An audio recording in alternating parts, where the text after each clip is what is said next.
다윗의 시라 이렇게 소개를 하고, 수차례 말씀을 드린 것처럼 인도자라고 하는 말이 나오죠.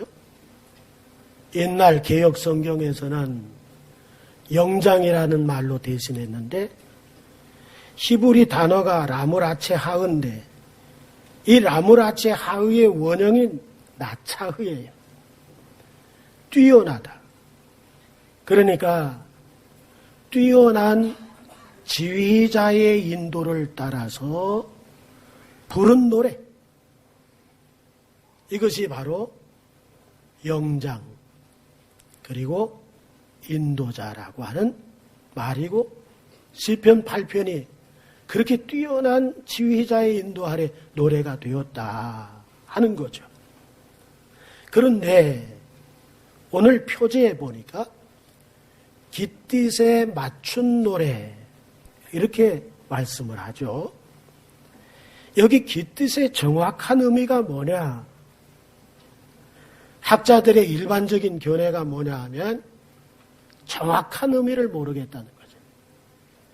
정확한 의미를 모르겠지만은 추정할 수 있는데, 추정한다고 하면 특정한 리듬을 지칭하는 용어가 이 깃딧이라고 하는 말이 아니겠느냐. 또 반주용 악기를 이야기하는 것이 아니겠나. 그렇게 추정을 하면서, 왜 이런 추정이 나왔느냐 하면, 이 깃딧이라고 하는 히브리어가 핫기티트거든요. 핫기티트. 이 원형이 깃디트로 블레셋 사람, 키트, 가드 사람을 이야기하는데, 이 가드 사람을 가리키는 키티에서 왔기 때문에 가드 땅에서 사용하는 악기나 가드풍의 군대 리듬을 얘기하는 것이 바로 깃딧이라고 하는 말이 아니겠느냐. 그런 추정을 한다는 거죠. 자, 1절을 볼까요? 여호와 우리 주여, 주의 이름이 온 땅에 어찌 그리 아름다운지요. 주의 영광이 하늘을 덮었습니다. 이렇게 말하죠. 시편 기자 다윗이 본 시를 에후와 아도네 누, 여호와 우리 주여, 이렇게 시작을 해요. 에후와라고 하는 그 여호와란 말을 우리가 다 알듯이 스스로 계신 자 아니에요. 여기 스스로 계신다, 이것을 특별히 에후와라고 하는 이름을 부르면서 다윗이 이 시를 시작할 때 에후와에 담겨져 있는 특별한 뜻이 뭘까? 특별한 의미가 뭐냐 하면, 이 세상의 모든 생명체는 누군가의 도움을 받지 않으면 살 수가 없죠. 사람도 이 세상에 출생해서 어느 정도 자랄 때까지 부모의 도움이 있어야 되고, 부모가 없으면 다른 사람의 도움을 받지 않으면 절대로 사람은 살 수가 없어요. 사람만이 아니죠. 바다의 물고기도, 공중을 나는 새도, 그리고 짐승의 새끼도 한결같이 어미들의 보살핌이 있다는 거예요. 도움을 받지 못하면 그 어떤 생명체도 생명을 이어나갈 수 없다 하는 거죠. 세상의 식물들은 어떨까요? 세상의 식물들도 그냥 자라나지 않죠? 바람이 휙 불어서 씨를 흩어버릴 때 씨가 그 속에서 심겨져 가지고 또 다른 생명체가 일어나잖아요. 꽃들은 어떻습니까? 꽃 가루를 나비나 벌이 날아들어서 이 꽃가루를 암술에 전달함을 통해서 또 다른 꽃이 피어나는 거예요. 이뿐입니까? 하늘에서 태양이 뜨지 않으면 안 돼.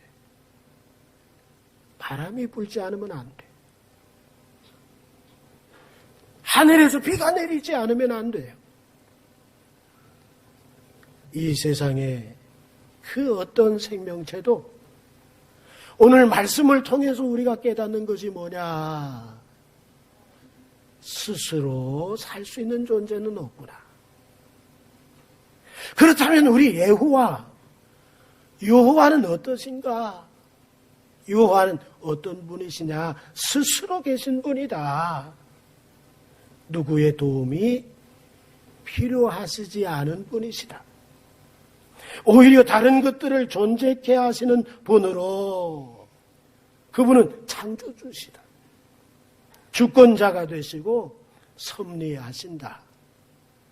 그래서 그 귀하신 이름 여호와를 다윗이 나의 여호와 이렇게 말하지 아니하고 우리 여호와, 모든 인간이 스스로 계신 자를 알아야 할 것에 대해서 말씀을 하고 있는 거죠. 그러면서 다윗이 뭘 찬양하나요? 온 땅의 아름다운 주의 이름을 찬양하는 거예요. 온 땅에 행하신 아름다운 주의 이름으로 인해서 하늘에는 그분의 영광이 덮었다. 이렇게 말을 하죠. 이 땅에 행하신 하나님의 능력, 그 이름이 아름다울 수밖에 없는 그 능력이 뭡니까? 우주 만물을 이 땅에 다 창조해내신 거죠. 이것뿐입니까?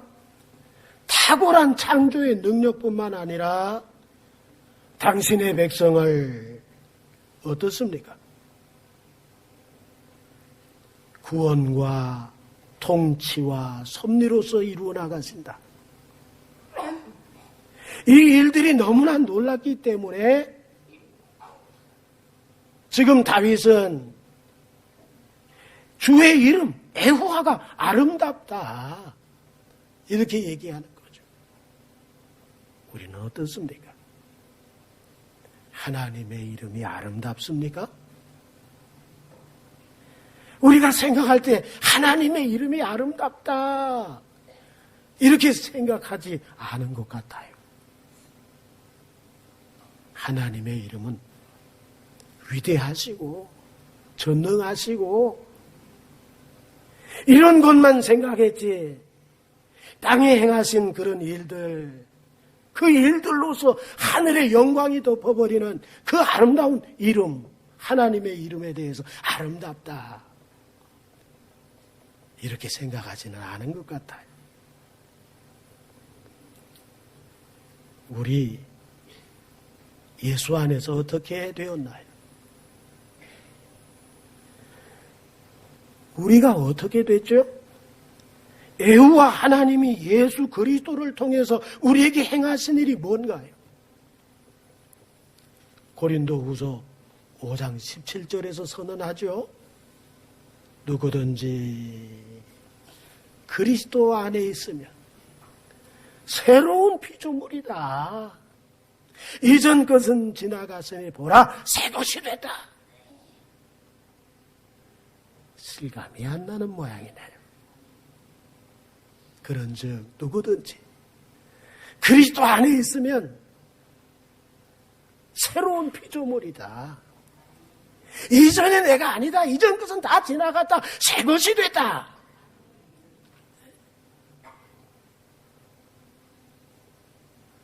우리가 달라져도 예수 믿고 너무나 많이 달라졌어요. 죄를 알고 죄를 짓는 것을 두려워하게 됐어요. 하나님을 모르던 우리가 하나님을 사랑하게 됐어요. 주일날 예전에는 집에 있든지 아니면 밖으로 외출을 하든지 그랬지만은 이제는 주일날만 되면 자연스럽게 교회를 나와요. 안 나가면 이상해지죠? 안 나가면 꼬림직하죠? 안 나가면 매 맞을 것 같죠? 안 나가면 마음이 불안해지잖아요? 예수 믿기 전엔 그런 거 없었어요. 정말 우리가 달라져도 정말 달라졌구나. 너무나 많이 달라졌구나. 나쁜 일도, 기분이 상한 일도 하나님의 은혜로 다 받잖아요, 우리가. 예? 감사함으로 받잖아요. 예전에는 어땠어요? 기분 나쁘면 기분 나쁜 것이 막 터져 나오고, 마음이 상하면 상대에 대해서 막 쏟아내고, 그랬던 우리인데, 이제는 그걸 다 꿀떡꿀떡 소화하면서 하나님의 은혜로 알잖아요. 하나님이 내게 하시는구나. 더 겸손해야지. 하나님이 내게 말씀하시는구나. 내가 정신 차려야지. 다 은혜로 받잖아요. 어떻게 됐어요? 누구든지 그리스도 안에 있으면 새로운 피조물이 됐어. 우리는 기도할 때 하나님, 너무나도 옛날과 똑같아요. 달라지지 않았어요. 이렇게 기도하는데 사실은 어때요? 달라졌어. 달라져도 좋은 쪽으로 너무 달라졌어. 예? 그런즉 그리스도 예수 안에 있으면 우리 이전 것은 다 지나간 새로운 피조물이 됐어요.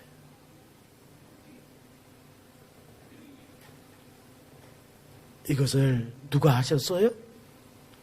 이 땅에 사는 우리들에게 누가 하신 거예요? 애우와 하나님이 사람으로 오셔서 십자가로 이루신 이 은혜를 통하여 우리에게 이런 놀라운 새로운 변화가 있었어요. 새로운 피조물로 누가 만드셨어요? 하나님이 만드셨어요. 이 땅에 이런 일들을 통해서 하늘에 어때요? 영광으로 덮여지는 거예요.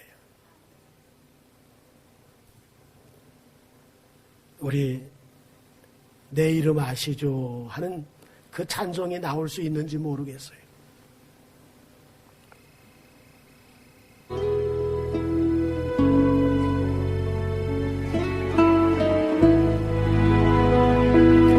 아시는 분 같이 하십시다.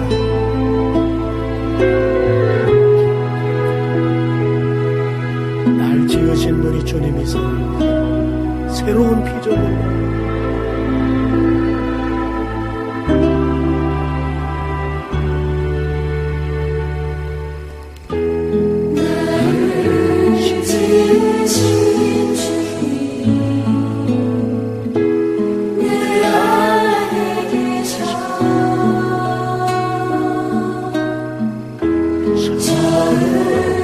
부터 내 삶을 그의 손에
만드신 주님. 그 이름이 얼마나 아름다워요. 다윗은 자신을 그렇게 만드신 하나님의 이름이 그렇게 아름답다고, 이 땅 위에 자신을 향해서 행하신 그분의 역사가, 그분의 이름이 그렇게 아름답다고, 하늘에 당신의 영광으로 덮었노라고 그렇게 노래하잖아요. 우리도 그래야 되지 않을까요? 나를 만드신 주님, 새로운 피조물로 만드신 주님, 이전 것은 다 지나가 버리게 하시고 새로운 피조물로 만드신 주님, 우리의 입술을 통해서 아름다운 이름 예후와 예수 그리스도가 선포되기를 주의 이름으로 축원합니다. 자, 2절을 보시죠. 주의 대적으로 말미암아 어린 아이들과 젖먹이들의 입으로 권능을 세우시며 이는 원수들과 보복자들을 잠잠하게 하려 하심이니이다. 이렇게 말합니다. 여기 주의 대적으로 말미암아, 주의 대적 초레레카라고 하는 히브리 말은 어떤 의미를 가지고 있느냐 하면 주를 고통스럽게 하는 자, 이게 주의 대적이에요. 우리는 주의 대적이 돼서는 안 되죠. 주를 고통스럽게 만드는 사람이 돼서는 안 되죠. 그런데 이들의 특징이 뭐냐? 스스로의 힘을 의지한다는 거예요.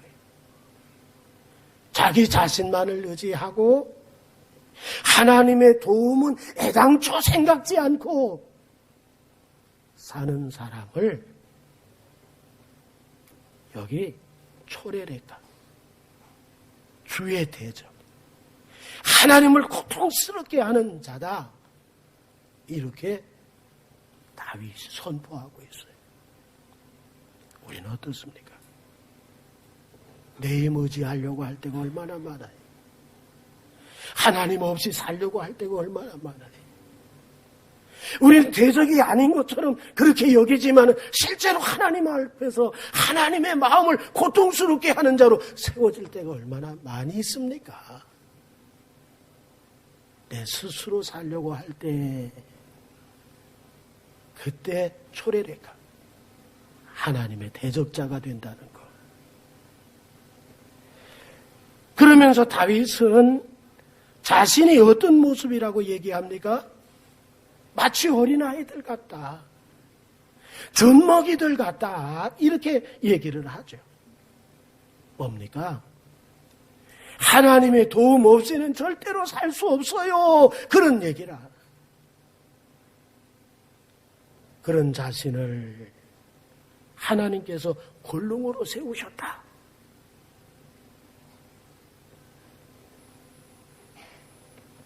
주의 대적 골리앗은 다른 이들과는 비교할 수 없는 거대한 몸뚱아리를 가지고 있어요. 그가 자랑할 것은 뭐냐 하면 그 몸뚱아리야. 그 몸뚱아리 하나를 크게 자랑합니다. 하나님을 의지하고 하나님을 의지하지 않고 하나님을 대적합니다. 자기 도움으로, 자기 힘으로 그렇게 사는 사람이 골리앗이에요. 반면에 그와 맞서는 어린 다윗은 오늘 성경 본문에 보니까 어린아이들이에요. 젖먹이에요. 어미가 필요한 것처럼 하나님이 필요합니다. 그런 얘기 아니에요? 사무엘상 17장 45절로 47절에 다윗이 블레셋 사람에게 이르되 너는 칼과 창과 단창으로 내게 나오거니와 나는 만군의 여호와의 이름 곧 내가 모욕하는 이스라엘 군대의 하나님의 이름으로 내게 나가노라. 오늘 여호와께서 너를 내 손에 어린아이들, 젖먹이의 손에 넘기시리니 내가 너를 쳐서 내 목을 베고 블레셋 군대의 시체를 오늘 공중의 새와 땅의 들짐승에게 주어서 온 땅으로 이스라엘의 하나님이 계신 줄을 알게 하겠고, 또 여호와의 구원하심이 칼과 창에 있지 아니함을 이 무리에게 알게 하리라. 전쟁은 여호와께 속한 것인즉 그가 너희를 우리 손에 넘기시리라 할 때 이스라엘 사람들은 입도 뻥끗 못하고 블레셋 사람들은 깔깔깔깔 웃으면서 당치도 않는 소리 하고 있다고. 골리앗은 막대기 하나 들고 오는 그 어린 소년 다윗을 향해서 네가 나를 개로 여기는구나, 무지하게 우습게 봤어요. 얼마나 소리 지르면서 비웃고 비난하고 웃음소리, 저들의 그 함성소리가 이젠 보나마나 끝이야 그랬을 거예요. 그런데 결과가 어떻게 됐습니까? 결과가 그들이 생각하는 것과는 전혀 다르게 어린아이 같은, 젖먹이 같은 다윗의 손에 골리앗이 밟혀버렸어요. 참으로 놀랍죠? 어린아이, 젖먹이들이 부모의 젖을 주는 엄마의 도움 없이는 절대로 살 수 없는 것처럼 지금 다윗의 외침은 뭐예요? 하나님의 도움 없이는 이 골리앗을 물리칠 수 없습니다. 나는 어린아이와 같고 젖먹이와 같습니다. 이랬을 때 하나님의 권능이 어린아이들과 젖먹이들의 입에 있다. 실제로 그런 모습으로 나타났잖아요. 오늘 우리 힘 의지하지 말자고요.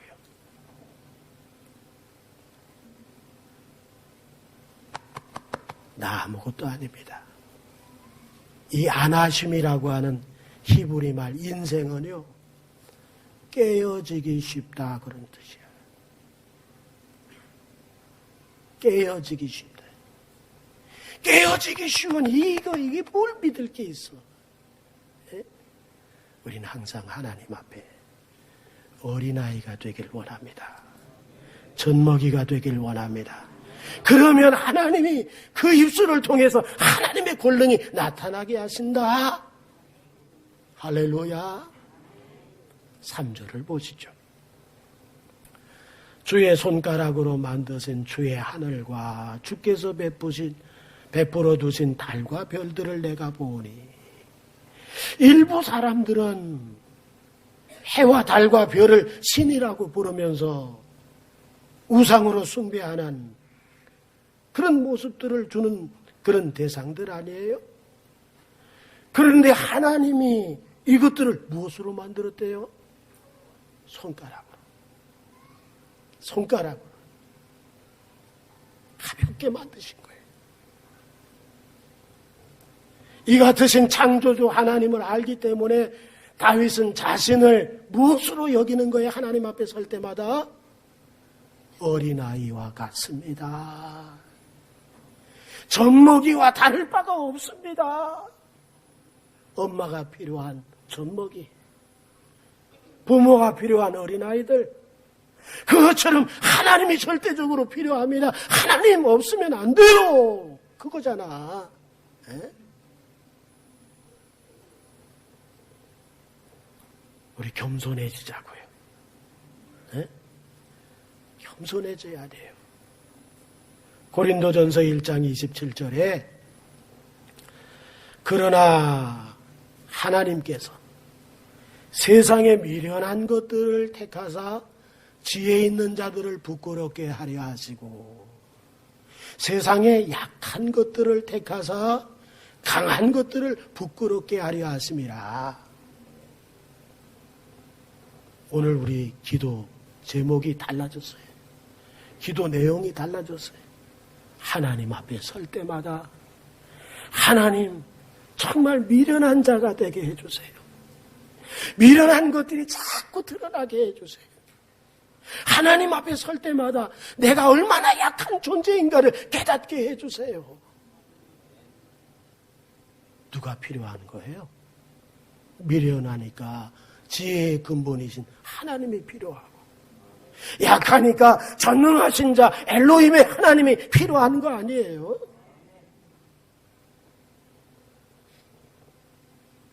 다윗이 4절에 고백하죠. 이렇게 사는 다윗에게 사람이 무엇이기에 주께서 그를 생각하시며 인자가 무엇이기에 주께서 그를 돌보시나이까. 여기 다윗이 인자 뺀 아담이라고 하는 히브리 단어를 사용하고 있습니다. 이 단어가, 인자라고 하는 이 단어가 히브리서를 기록한 히브리 기자가 예수 그리스도와 더불어 연결하고 있다. 이것을 이 시편 8편 이 4절에 나오는 인자를 자신이 기록하고 있는 히브리서에 그 인자를 끄집어서 예수 그리스도를 연결하여 인용하고 있다. 히브리서 2장 6절이죠. 뭐라고 얘기합니까? 히브리 기자가. 그러나 누구인가가 어디에서 증언하여 이르되, 누구인가가 어디에서 증언하여 이르되, 누군가가 어디에서 이르되 사람이 무엇이기에 주께서 그를 생각하시며 인자가 무엇이기에 주께서 그를 돌보시나이까. 어디에서? 누구에게서? 시편 8편 4절에서 다윗의 말을 지금 히브리 기자는 히브리서 2장 6절에 그러나 누구인가가 어디에서 증언했다? 어디에서? 시편 8편 4절에서 누가? 다윗이 증언했다. 뭐라고? 사람이 무엇이기에 주께서 그를 생각하시며 인자가 무엇이기에 주께서 그를 돌아보시나이까. 이렇게 증언했다는 거예요.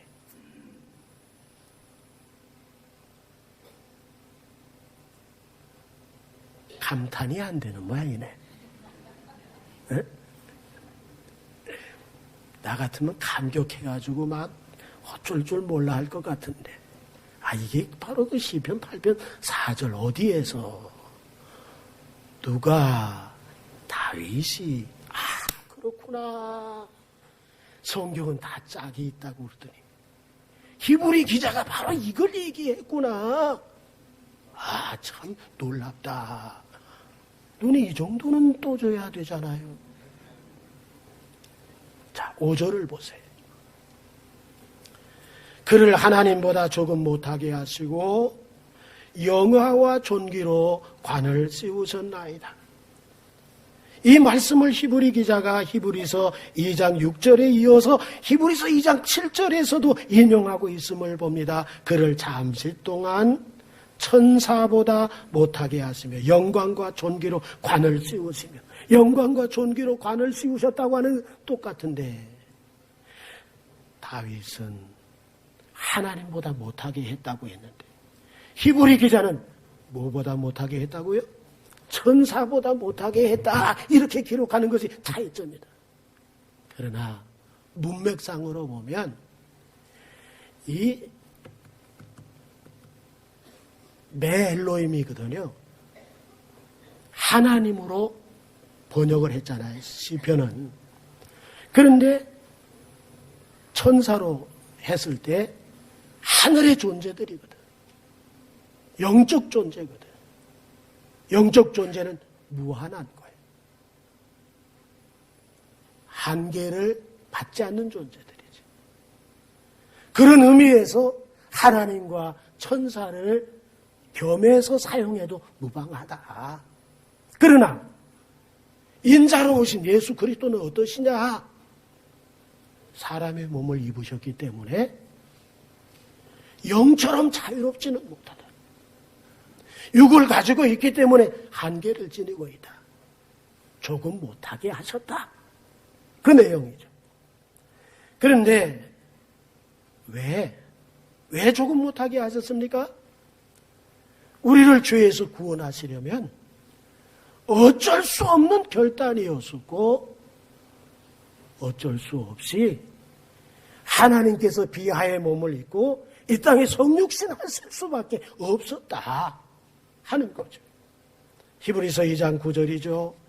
오직 우리가 천사들보다 잠시 못하게 하심을 입은 자 곧 죽음의 고난받으심으로 말미암아 영광과 존귀로 관을 쓰신 예수를 보니 이를 행하심은 하나님의 은혜로 말미암아 모든 사람을 위하여 뭘 맛보게? 죽음을 맛보게. 누구 대신? 우리 대신. 우리 대신 그분이 사망을 당하셨어요. 그래서 우리가 생명을 얻게 됐어요. 그래서 조금 못하게 하시는 것, 그게 정말 맞아. 네? 그런데 이렇게 히브리 기자가 다윗의 고백한 이 찬양시를 끄집어다가 예수 그리스도와 연결되어 가지고 이렇게 증거하고 있다는 거죠. 그러면서 자, 6절을 보시죠. 주의 손으로 만드신 것을 다스리게 하시고 만물을 그의 발 아래 두셨다. 하나님께서 손가락으로 해와 달과 별을 만드셨다. 하나님께서 손으로 만물을 지으셨다. 그 만물이 뭐냐? 7절과 8절에 나오는데 그 모든 소와 양과 들짐승이며 공중의 새와 바다의 물고기와 바닷길에 다니는 것이니라. 이렇게 얘기하죠. 이런 만물을 어린아이 같고 젖먹이와 같은 인간에게 그 발 아래 두게 하셨다. 예? 우리가 예수 믿고 구원받고 하나님의 자녀가 되고 세상의 어떤 세력, 하나님의 전능한 세력에 맞설 세력이 어디 있겠어요? 질병인들 하나님을 맞설 수 있을까요? 발 아래 두신 것을 믿으시기 바랍니다. 어떤 자에게? 나는 어린아이와 같아요. 하나님 앞에 설 때마다 나는 젖먹이로 돌아갈 수밖에 없어요. 그런 젖먹이 어린아이들 발 아래 그 모든 세력들을 갖다 두셨다는 거예요. 만물을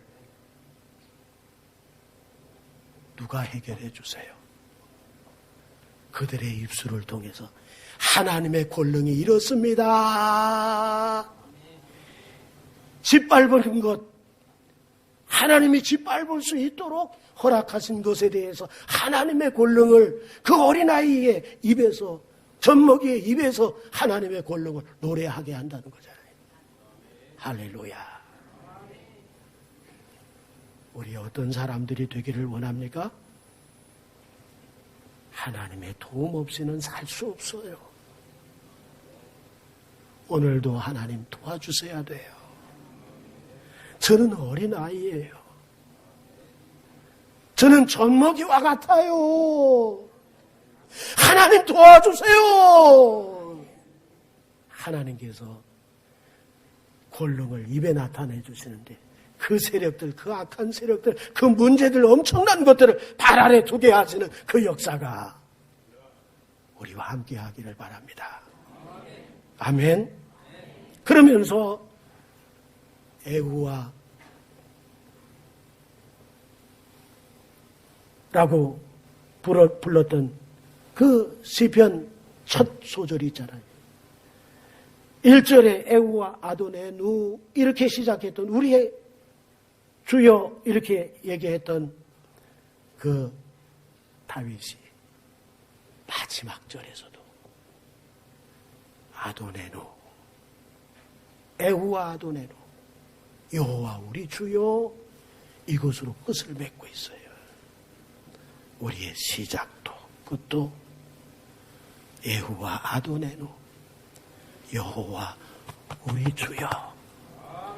이 신앙으로 살자고요. 그래서 오늘 설교 제목이 뭐냐면 우리에겐 돕는 분이 계시네. 돕는 분이 있네. 여호와 아도네누. 그분이 우리를 돕는 거예요. 철저하게 어린아이가 되자고요. 철저하게 젖먹이가 되자고요. 그런 사람을 통해서 역사하세요. 기도하겠습니다.